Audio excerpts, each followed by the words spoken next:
네, 우크라이나 전쟁에 항의하는 차원에서 유럽은 러시아에 경제 제재를 하고 있고 러시아는 그에 맞서서 유럽으로 가는 가스 공급량을 확 줄였습니다. 유럽인들에게는 당장 이번 겨울을 어떻게 보낼지 걱정거리가 늘게 됐습니다. 에너지 문제가 심각한 독일 상황을 보시겠습니다. 베를린에서 김기수 특파원이 전해왔습니다.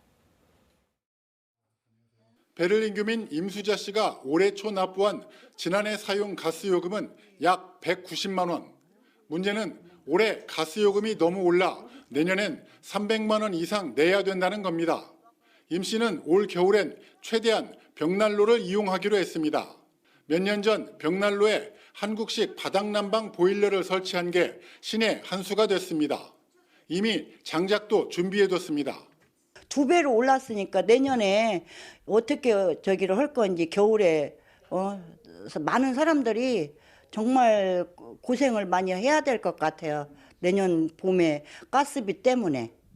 독일에서 대중교통을 이용하는 방법, 9유로 표를 끊는 겁니다. 우리 돈 12,000원짜리 표 한 장이면 한 달 동안 독일 내 모든 대중교통을 이용할 수 있습니다.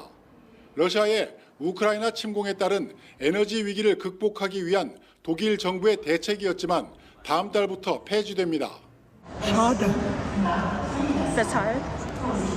Weil es eine günstige Möglichkeit ist, in Deutschland rumzufahren. Und als Rentner habe ich nicht sehr viel Geld. 1리터당 2,400원 정도인 주유소 기름값은 전쟁 초기에 비해 안정적입니다. 하지만 정부 지원금이 폐지되는 다음 달부터 기름값 폭등이 우려됩니다. 독일 정부가 지원해주고 있는 리터당 30센트 보조금도 9월부터는 중단됩니다. 그럼 1리터당 기름값은 3,000원 안팎이 될 것으로 예상돼 서민들의 부담이 가중될 것으로 보입니다. 전쟁발 에너지 위기로 독일을 포함한 유럽의 겨울은 그 어느 때보다 추울 것으로 전망됩니다. 하지만 각국이 내놓은 해법은 현재로선 에너지 절약뿐입니다. 베를린에서 KBS 뉴스 김기수입니다.